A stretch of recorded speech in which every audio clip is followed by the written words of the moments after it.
ज़मीन का माहौल तैयार हो चुका था और एनर्जी हर जगह मौजूद थी, मगर फिर भी लाइफ का अभी तक कोई निशान मौजूद नहीं था। तो फिर सवाल सामने ये आता है कि अर्ली अर्थ पर ये लाइफ फॉर्मिंग इंग्रेडिएंट्स आए कहाँ से और नेचर ने इन्हें कैसे बनाया। अस्सलामुअलैकुम dear viewers, welcome back to the next episode of this journey. पिछली वीडियो में हमने समझा था कि अर्ली अर्थ का एनवायरनमेंट कैसे धीरे धीरे लाइफ के लिए तैयार हुआ, लेकिन सिर्फ एनवायरनमेंट का तैयार होना काफ़ी नहीं था। असल सवाल ये था कि लाइफ के इंग्रेडिएंट्स आए कहाँ से। आज के एपिसोड में हम उस केमिस्ट्री को एक्सप्लोर करेंगे जहाँ से ज़िंदगी की कहानी ने पहली बार शेप लेना शुरू किया। Amino acids, nucleotides, simple sugars और फैटी मॉलिक्यूल्स, वो बुनियादी केमिकल एलिमेंट्स जिन्होंने लाइफ की फाउंडेशन रखी। The first chemical ingredients of life के सबसे पहले chemical ingredients simple carbon based molecules थे, जैसे amino acids, nucleotides, simple sugars और फैटी मॉलिक्यूल्स।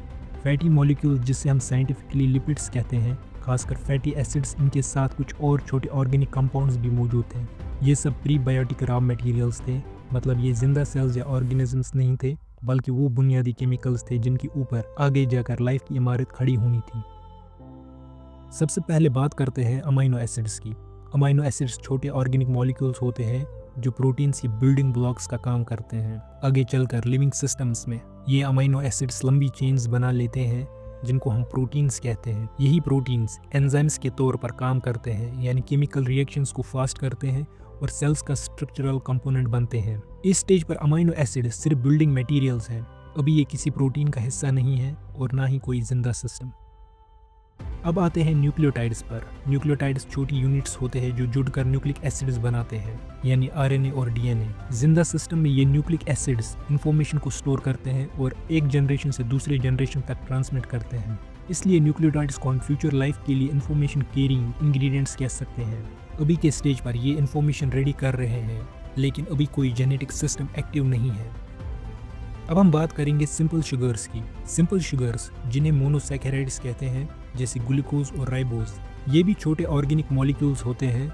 लिविंग सेल्स में ये बेसिक एनर्जी सोर्स का काम करते हैं और न्यूक्लिक एसिड्स का शुगर बैकबोन बनाते हैं, जैसे आरएनए में राइबोज। अर्ली अर्थ पर सिंपल शुगर्स का होना इस बात का सिग्नल था कि फ्यूचर में एनर्जी सिस्टम्स और जेनेटिक मॉलिक्यूल्स दोनों के लिए रॉ मटेरियल मौजूद है। सिंपल शुगर्स के बाद अब बात करते हैं फैटी मॉलिक्यूल्स की। फैटी मॉलिक्यूल्स जैसे फैटी एसिड्स और रिलेटेड लिपिड्स हाइड्रोफोबिक होते हैं, यानी पानी से दूर रहना पसंद करते हैं। जब ये मॉलिक्यूल्स पानी में होते हैं तो खुद ब खुद सेल्फ असेंबल हो सकते हैं और मेम्ब्रेन जैसे स्ट्रक्चर्स बना लेते हैं। यही फैटी मॉलिक्यूल्स आगे चलकर सेल बाउंड्रीज का रॉ मटेरियल बनते हैं, जो इनसाइड और आउटसाइड के बीच फर्क क्रिएट करते हैं। इस स्टेज पर यह सिर्फ बाउंड्रीज का इम्कान है, अभी तक कोई हकीकी सेल मौजूद नहीं है। चले अब हम ऑर्गेनिक मॉलिक्यूल्स का मतलब समझते हैं। केमिस्ट्री में ऑर्गेनिक मॉलिक्यूल्स का मतलब होता है कार्बन बेस्ड कंपाउंड्स, जिनमें आमतौर पर हाइड्रोजन होता है और कभी कभी ऑक्सीजन, नाइट्रोजन, फॉस्फोरस या सल्फर भी। अर्ली अर्थ के कंटेक्स्ट में ऑर्गेनिक का मतलब लाइफ मेड नहीं होता। बहुत सारे carbon based molecules purely non biological यानी एबायोटिक प्रोसेस से भी बन सकते हैं, यानी लाइफ से पहले भी ऑर्गेनिक केमिस्ट्री पॉसिबल थी। ये ध्यान में रखें, ये मॉलिक्यूल्स जिंदा नहीं है, क्योंकि ये ग्रो नहीं करते, रिप्रोड्यूस नहीं करते और खुद से इवॉल्व नहीं करते। ये सिर्फ प्रीबायोटिक केमिकल्स है, वो बुनियादी कार्बन बेस्ड इंग्रेडिएंट्स जिनसे आगे चलकर जेनेटिक पॉलीमर्स, मेम्ब्रेन्स और इवेंचुअली पहली सेल्स बन सकती हैं। इस स्टेज पर हम अभी केमिस्ट्री के दायरे में हैं, बायोलॉजी का दरवाज़ा अभी बस नजर आने लगा है। अब हमको समझना है कि लाइफ की केमिस्ट्री कहाँ कहाँ बनी। अर्ली अर्थ पर लाइफ के पहले केमिकल इंग्रेडिएंट्स एक ही जगह पर नहीं बने। इसके बजाय पूरी अर्थ पर मल्टीपल नेचुरल एनवायरनमेंट मौजूद थे, जो पैरेलल केमिकल लेबोरेटरीज की तरह काम कर रहे थे। हर जगह अलग कंडीशंस थी, कहीं एनर्जी ज़्यादा, कहीं कंसंट्रेशन, कहीं स्टेबिलिटी, और यही डाइवर्सिटी ऑर्गेनिक मॉलिक्यूल्स के बनने, मिक्स होने और स्प्रेड होने के लिए आइडियल थी।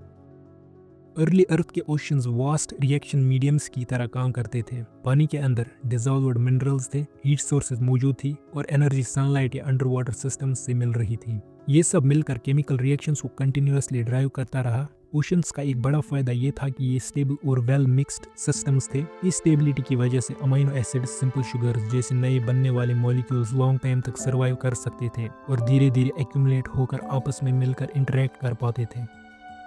अर्ली अर्थ का एटमॉस्फेयर आज जैसा नहीं था। यहाँ पर लाइटनिंग और इंटेंस अल्ट्रावायलेट रेडिएशंस थी, जैसे एनर्जी सोर्सेज प्रेजेंट थे। ये एनर्जी मीथेन, अमोनिया और वाटर वेपर जैसे गैसेस पर एक्ट करती थी, जिसकी वजह से ऑर्गेनिक मॉलिक्यूल्स का सिंथेसिस पॉसिबल हुआ। जब बारिश होती थी तो यही बने हुए मॉलिक्यूल्स रेन आउट प्रोसेस के थ्रू ओशंस और सरफेस वाटर्स में गिर जाते थे। इसका मतलब एटमॉस्फेयर सिर्फ मॉलिक्यूल्स बना नहीं रहा था, बल्कि पूरी प्लेनेट पर मॉलिक्यूल्स डिस्ट्रीब्यूट कर रहा था। लैंड पर मौजूद शैलो पॉन्ड्स और सरफेस पूल्स खासतौर पर इम्पोर्टेंट हो सकते हैं। इन जगहों पर वेट ड्राई साइकिल्स होते थे। इवोपरेशन से मॉलिक्यूल्स कंसंट्रेट हो जाते थे। ये कंसंट्रेशन एक क्रिटिकल चीज़ है, क्योंकि इसकी वजह से पॉलीमराइजेशन यानी छोटी मॉलिक्यूल्स का जुड़कर लॉन्ग चेन्स बनाना पॉसिबल होता था। इन पूल्स के मिनरल्स रिएक्शंस को कैटालाइज करते थे और न्यूक्लियोटाइड्स और लिपिड्स जैसे मॉलिक्यूल्स के बनने के लिए natural lab like conditions create करते थे। ओशंस, एटमॉस्फेयर्स और सरफेस पूल्स अलग अलग सिस्टम्स नहीं थे। रेन, रिवर्स और हवा के जरिए मॉलिक्यूल्स एक जगह से दूसरे जगहों पर मूव करते थे और पूरी अर्थ पर सर्कुलेट हुए। इस तरह एक कनेक्टेड केमिकल सूप बना, जहां अलग अलग एनवायरनमेंट के प्रोडक्ट्स एक दूसरे से मिक्स होते रहे। लाइफ के इंग्रेडिएंट्स पैरेलल एनवायरनमेंट्स में बनते रहे और वर्ल्ड वाइड एक्सचेंज के थ्रू प्रीबायोटिक इन्वेंट्री तैयार होता गया। अभी तक आपको क्लियर होना चाहिए, लाइफ एक कॉर्नर में नहीं बनी, पूरी अर्थ एक एक्टिव केमिकल सिस्टम थी। यहीं से एक और बुनियादी और सोचने पर मजबूर करने वाला सवाल पैदा होता है, इन मुख्तलिफ एनवायरनमेंट्स में ये केमिकल रिएक्शंस आखिर मुमकिन कैसे हुए।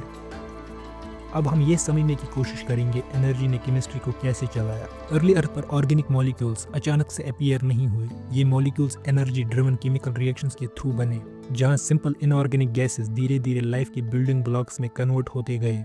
एक बेसिक रूल याद रखें, बिना एनर्जी की केमिस्ट्री आगे बढ़ ही नहीं सकती। मॉलिक्यूलर बॉन्ड्स को तोड़ना, नए बॉन्ड्स बनाना, दोनों के लिए एक एक्टिवेशन पुश चाहिए होता है। अर्ली अर्थ पर नेचर ने ये पुश मल्टीपल एनर्जी सोर्सेस के जरिए प्रोवाइड किया। केमिकल रिएक्शंस तभी होती हैं जब स्टार्टिंग मटेरियल्स के स्ट्रॉन्ग बॉन्ड्स ब्रेक हो सकें और नए मोर कॉम्प्लेक्स प्रोडक्ट्स के बॉन्ड्स फॉर्म हो सकें। अर्ली अर्थ पर मौजूद सिंपल गैसेस जैसे carbon dioxide, nitrogen, methane, ammonia, water vapours, ये सब काफ़ी स्टेबल मॉलिक्यूल्स थे। इनको बदलकर ऑर्गेनिक मॉलिक्यूल्स बनाने के लिए कंटिन्यूस और स्ट्रॉन्ग एनर्जी इनपुट ज़रूरी था। अर्थ पर यह एनर्जी नेचुरली अवेलेबल थी और वही केमिस्ट्री को सिंपल से कॉम्प्लेक्स की तरफ पुश करती रही। अर्ली अर्थ पर लाइटनिंग आज के मुकाबले काफ़ी ज़्यादा इंटेंस थी। जब इलेक्ट्रिकल डिस्चार्ज एटमॉस्फेयर की गैसेस पर स्ट्राइक करती थी तो उनके मॉलिक्यूलर बॉन्ड्स टूट जाते थे और हाईली रिएक्टिव फ्रेगमेंट्स बन जाते थे। ये फ्रेगमेंट्स फिर आपस में रिकम्बाइन होकर अमीनो एसिड्स और सिंपल शुगर्स जैसे ऑर्गेनिक मॉलिक्यूल्स बना सकते थे। इसी आइडिया को लैब में टेस्ट किया गया 1953 के मिलर-यूरे एक्सपेरिमेंट में, जहाँ अर्ली अर्थ जैसी गैसेस पर इलेक्ट्रिक स्पार्क्स पास किए गए। मिलर-यूरे एक्सपेरिमेंट को आगे हम अच्छे से समझेंगे। अभी के लिए आप याद रखिए इसके रिजल्ट्स ये थे कि अमीनो एसिड्स जैसे मॉलिक्यूल्स फॉर्म हो गए, जो इस बात का प्रूफ नहीं है कि लाइफ बन गई, लेकिन ये क्लियरली दिखाता है लाइफ के इंग्रेडिएंट्स बनाना पॉसिबल था। ये मॉलिक्यूल्स बाद में रेन के साथ ओशंस, लेक्स, सरफेस वाटर्स में गिरकर कलेक्ट होते रहे। हीट एक और पावरफुल फैक्टर था। अर्ली अर्थ पर एक्टिव वॉल्केनोज, लावा फ्लोज और हाइड्रोथर्मल वेंट्स लगातार थर्मल एनर्जी सप्लाई कर रहे थे। हीट रिएक्शंस को फास्ट फॉरवर्ड मोड में ले आती हैं, क्योंकि हाई टेम्परेचर बॉन्ड रीअरेंजमेंट्स को ईजी बना देता है। हाइड्रोथर्मल वेंट्स और hot pools simple organic molecules को कंसंट्रेट करते थे और उन्हें जोड़कर लॉन्गर चेन्स बनाने का मौका देते थे। ये प्रोसेस पॉलीमराइजेशन के लिए आइडियल था, जो फ्यूचर में बायोलॉजी के लिए बिल्कुल ज़रूरी स्टेप था। अर्ली अर्थ के पास ओजोन लेयर नहीं थी। इसका मतलब सन की intense ultraviolet radiations direct surface और शैलो वाटर्स तक पहुंचती थी। यूवी लाइट वाटर और एटमॉस्फेयर गैस को स्प्लिट करती थी और हाईली रिएक्टिव केमिकल स्पीसीज बनाती थी। ये रिएक्टिव मॉलिक्यूल्स न्यूक्लियोटाइड्स और फैटी मॉलिक्यूल्स जैसे कॉम्प्लेक्स ऑर्गेनिक्स बनाने में मदद कर सकते थे। शैलो पॉन्ड्स और ओशन सरफेस पर यूवी ड्रिवन रिएक्शंस एक तरह से नेचुरल फोटोकेमिस्ट्री लैब्स की तरह काम करती थी।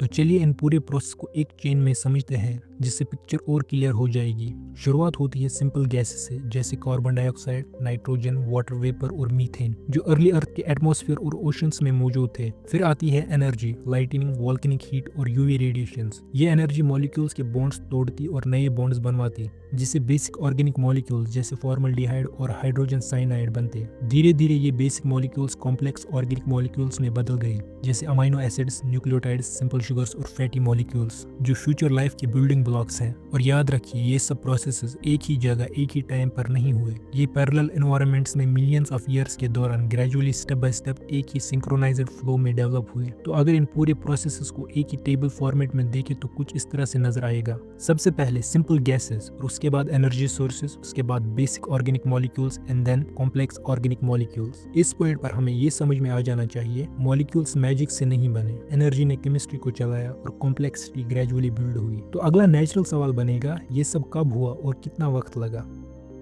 बात करेंगे आप जिंदगी से पहले केमिस्ट्री कब शुरू हुई। ये जो प्रीबायोटिक केमिकल इंग्रेडिएंट्स थे, amino acids, nucleotides, simple sugars और लिपिड्स, ये एक रात में नहीं बने। ये केमिस्ट्री लेट हेडियन से अर्ली आर्कियन ईयन के दौरान अनफोल्ड हुई, यानी लगभग 4.4 से 3.8 बिलियन ईयर्स पहले के बीच। इसका मतलब ये भी है कि ये रिएक्शंस उस वक्त शुरू हो चुकी थी जब अर्थ पर ओशन स्टेबल हो चुके थे, लेकिन लाइफ के पहले क्लियर फॉसिल एविडेंस से काफी पहले। सबसे पुराने साइंस ऑफ लाइफ लगभग 3.7 से 3.8 बिलियन ईयर्स पुराने मिलते हैं। उससे पहले का पीरियड एसेंशियली प्योर केमिस्ट्री का दौर था, बायोलॉजी नहीं। अर्ली अर्थ पर ये प्रोसेसेस एक ही सिंगल मोमेंट में ब्लास्ट की तरह नहीं हुए। ये रिएक्शंस मिलियंस ऑफ ईयर्स तक अलग अलग जगहों पर ओशन, सरफेस, पूल्स और एटमॉस्फेयर्स में चलते रहे। एक इंपॉर्टेंट क्लू हमें मिलता है जिरकॉन क्रिस्टल्स से। इन एंशिएंट जिरकॉन का आइसोटोपिक डेटा सजेस्ट करता है कि 4.1 से 4.4 बिलियन ईयर्स पहले ही लिक्विड वाटर एग्जिस्ट करता था, और जहां लिक्विड वाटर हो वहां स्टेबल एनवायरनमेंट्स बनते हैं जहां ऑर्गेनिक मॉलिक्यूल्स बन सकते हैं और टाइम के साथ एक्यूमुलेट हो सकते हैं। सीक्वेंस को सिंपल में देखें तो फ्लो ऐसा था। सबसे पहले ओशंस बने, उसके बाद एटमॉस्फेयर और सरफेस केमिस्ट्री इंटेंस हुई, ऑर्गेनिक मॉलिक्यूल्स का बिल्डअप हुआ और उसके बाद बायोलॉजी के लिए स्टेज तैयार हुआ। इस फेज के फॉसिल्स नहीं मिलते क्योंकि ये लाइफ का फेज नहीं था, लेकिन कुछ एंशिएंट रॉक्स में कार्बन आइसोटोप्स के पैटर्न्स मिलते हैं जो हिंट देते हैं कि ये केमिस्ट्री सेल्यूलर लाइफ से पहले एग्जिस्ट करती थी। अगर हम अर्थ की 4.54 बिलियन ईयर हिस्ट्री को सिर्फ 24 आवर्स के एक दिन में कंप्रेस कर दें तो अर्थ का फॉर्मेशन होता है रात के 12 बजे, ओशंस बन जाते हैं लेट इवनिंग के आसपास लगभग 11 PM, केमिकल इंग्रेडिएंट्स का बिल्डअप मिडनाइट के अराउंड पीक करता है और फर्स्ट सिंपल लाइफ अपीयर होती है सुबह 3 से 4 बजे के करीब। इस एनालॉजी का मतलब सिंपल है, लाइफ का आना एक सडन इवेंट नहीं था बल्कि उससे पहले एक लंबा केमिकल प्रील्यूड चला। यहाँ से एक नेचुरल क्वेश्चन बनेगा, ये मॉलिक्यूल्स बनने क्यों इंपॉर्टेंट थे और इनके बिना लाइफ आगे क्यों नहीं जा सकती थी। अर्ली अर्थ पर अमीनो एसिड्स, न्यूक्लियोटाइड्स, शुगर्स और फैटी मॉलिक्यूल्स बन चुके थे। केमिस्ट्री का सफर काफी आगे तक पहुंच चुका था। लाइफ के जरूरी रॉ मटेरियल्स मौजूद थे, लेकिन फिर भी लाइफ अभी तक गायब थी। ये मॉलिक्यूल्स इसलिए इंपॉर्टेंट थे क्योंकि बिना इनके लाइफ का सोचना भी मुमकिन नहीं होता। लेकिन सिर्फ इंग्रेडिएंट्स होने से बायोलॉजी शुरू नहीं होती। लाइफ तब पैदा होती है जब यही इंग्रेडिएंट्स एक ऑर्गेनाइज्ड सेल्फ सस्टेनिंग सिस्टम में जुड़ जाते हैं। इस स्टेज पर अर्थ पर एडवांस्ड केमिस्ट्री थी, लेकिन अभी लिविंग सिस्टम्स मौजूद नहीं थे। सबसे पहली और सबसे बड़ी कमी थी self replication. Amino acid, sugars या फैटी मॉलिक्यूल्स अपनी कॉपी खुद नहीं बना सकते थे, कोई इन्फॉर्मेशन आगे ट्रांसफर नहीं कर सकते थे। लाइफ में डीएनए या आरएनए इन्फॉर्मेशन को कॉपी करता है और वही इन्फॉर्मेशन नेक्स्ट जनरेशन तक पहुंचती है। यहाँ ना कोई लीनिएज थी, ना कोई हेरिडिटी। जब तक कोई सिस्टम खुद को रिप्रोड्यूस ना करे और ना इन्फॉर्मेशन आगे पास करे, लाइफ का प्रोसेस स्टार्ट ही नहीं होता। दूसरी बड़ी मिसिंग चीज थी मेटाबॉलिज्म। एनर्जी अवेलेबल थी, लेकिन उस एनर्जी को यूज और कंट्रोल करने वाला सिस्टम नहीं था। ये मॉलिक्यूल्स एनर्जी कलेक्ट नहीं करते थे, न्यूट्रिएंट्स प्रोसेस नहीं करते थे, रिएक्शंस को रेगुलेट नहीं करते थे। लाइफ में मेटाबॉलिज्म एक कंट्रोल्ड नेटवर्क होता है, कब क्या टूटेगा, कब क्या बनेगा और एनर्जी कहाँ यूज होगी। यहाँ सिर्फ रैंडम केमिकल रिएक्शंस हो रही थी जो शुरू होती थी लेकिन सस्टेन नहीं हो पाती थी। और जब ना रेप्लिकेशन हो ना मेटाबॉलिज्म, तो इवोल्यूशन भी नामुमकिन था। इवोल्यूशन के लिए जरूरी होता है वेरिएशंस, हेरिडिटी और सिलेक्शन। ये मॉलिक्यूल्स अडेप्ट नहीं करते, इंप्रूव नहीं होते और जनरेशंस के थ्रू बदलते नहीं। केमिकल सूप स्टैटिक होता है और स्टैटिक सिस्टम्स इवॉल्व नहीं करते। नेचुरल सिलेक्शन सिर्फ तब काम करता है जब सिस्टम्स रिप्रोड्यूस करते हो। इस पूरे स्टेज को अगर एक हिरार्की में देखा जाए तो पिक्चर क्लियर हो जाती है, जहाँ पर सबसे पहले इंग्रेडिएंट्स और उसके बाद असेंबली एंड देन प्रोटोसेल्स और उसके बाद कहीं ना कहीं लाइफ। अभी हम सिर्फ पहले स्टेप पर थे। इंग्रेडिएंट्स मौजूद थे, एनर्जी मौजूद थी, एनवायरमेंट्स एक्टिव थे, लेकिन सेल्फ रेप्लिकेशन नहीं थी, मेटाबॉलिज्म नहीं था और इवोल्यूशन भी नहीं हो सकता था। इसलिए लाइफ अभी शुरू नहीं हुई थी। इंग्रेडिएंट्स एग्जिस्ट कर रहे थे, एनर्जी अवेलेबल थी, कंडीशंस भी एक्टिव थी, लेकिन केमिस्ट्री अभी बायोलॉजी नहीं बनी थी। अब बात करते हैं एक ऐसे लैंडमार्क एक्सपेरिमेंट की जिसने हमें अर्ली अर्थ की केमिकल एनवायरनमेंट और लाइफ के शुरू होने की पॉसिबिलिटीज को समझाने में मदद दी। और इंटरेस्टिंग बात यह है कि इस एक्सपेरिमेंट में हमारी अभी तक की पूरी जर्नी का एक स्नैपशॉट भी नजर आता है। ये था मिलर-यूरे एक्सपेरिमेंट।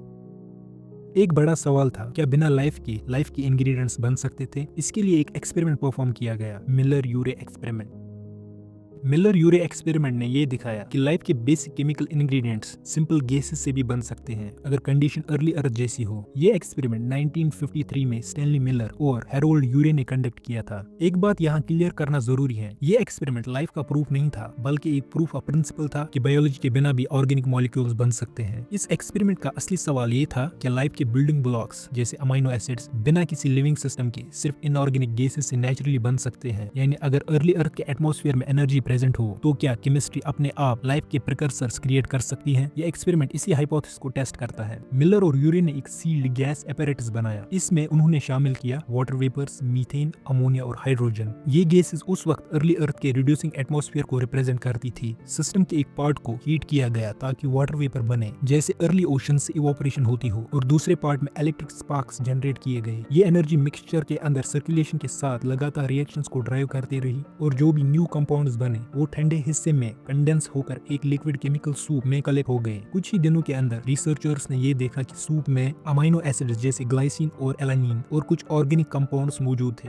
इनमें से कई मॉलिक्यूल्स प्रोटीन्स के कंपोनेंट्स होते हैं या फिर न्यूक्लियोटाइड्स के प्रिकर्सर्स। यानी ये वही केमिकल फैमिली थी जो आगे जाकर प्रोटीन्स और जेनेटिक मटेरियल का बेस बनती है। सब कुछ एबायोटिक केमिस्ट्री से हुआ, कोई सेल, कोई एंजाइम, कोई लाइफ नहीं। यहाँ पर कंफ्यूजन अक्सर होता है, इसलिए क्लैरिटी जरूरी है। मिलर यूरे एक्सपेरिमेंट ने कोई सेल नहीं बनाया, कोई मेटाबॉलिज्म नहीं दिखाया, कोई सेल्फ रेप्लिकेशन नहीं हुई। ये सिर्फ रॉ केमिकल इंग्रेडिएंट्स थे। लाइफ के लिए सिर्फ मॉलिक्यूल्स का होना काफी नहीं होता, उनका ऑर्गेनाइज होना, कंट्रोल सिस्टम्स और रेप्लिकेशन का मैकेनिज्म भी जरूरी होता है। इस एक्सपेरिमेंट ने कंसंट्रेशन, पॉलीमराइजेशन और लॉन्ग टर्म स्टेबिलिटी जैसी कॉम्प्लेक्स स्टेप्स को एड्रेस नहीं किया। इस एक्सपेरिमेंट का सबसे बड़ा टेक अवे ये था, नेचर को लाइफ के इंग्रेडिएंट्स बनाने के लिए बायोलॉजी की जरूरत नहीं थी। सिर्फ सिंपल गैसेस और कंटिन्यूअस एनर्जी जैसे लाइटनिंग का कॉम्बिनेशन अमीनो एसिड्स और दूसरे ऑर्गेनिक मॉलिक्यूल्स को बना सकता है। यानी अर्ली अर्थ अपनी केमिस्ट्री के जरिए खुद ही लाइफ के लिए रॉ मटेरियल्स तैयार कर रही थी। और यहीं से अगला लॉजिकल सवाल निकलता है, जब इंग्रेडिएंट्स बन गए तो ये मॉलिक्यूल्स एक दूसरे से जुड़कर सेल्स जैसे स्ट्रक्चर्स की तरफ कैसे बढ़े। पिछली वीडियो के एंड पर हमने एक सवाल छोड़ा था, जब अर्थ का एनवायरनमेंट रेडी हो गया था तो लाइफ के इंग्रेडिएंट्स आए कहां से। आज हमने उस सवाल का जवाब ढूंढने की कोशिश की। हमने देखा कि अर्ली अर्थ पर amino acids, simple sugars, nucleotides और लिपिड्स प्योरली नेचुरल प्रोसेस से भी बन सकते थे, बिना किसी लाइफ के, बिना किसी बायोलॉजी के। यानी नेचर के पास अब रॉ मटेरियल्स मौजूद थे। लेकिन यहीं पर एक और शायद और ज्यादा इंपॉर्टेंट सवाल खड़ा होता है, अगर सिर्फ इंग्रेडिएंट्स का होना काफी होता तो लाइफ तुरंत शुरू हो जानी चाहिए थी, पर ऐसा नहीं हुआ। तो फिर ये मॉलिक्यूल्स एक दूसरे से जुड़कर सिस्टम्स कैसे बने, फैट बबल्स जैसे पहली बाउंड्रीज कैसी बनी, और केमिस्ट्री ने बायोलॉजी की तरफ पहला रियल स्टेप कैसे लिया। इसी को हम समझेंगे इसी टॉपिक के नेक्स्ट पार्ट में, फ्रॉम केमिकल्स टू सेल्स, जहाँ कहानी सिर्फ रिएक्शंस की नहीं बल्कि ऑर्गेनाइजेशन की हो। तब तक के लिए इल्म हासिल करते रहिए।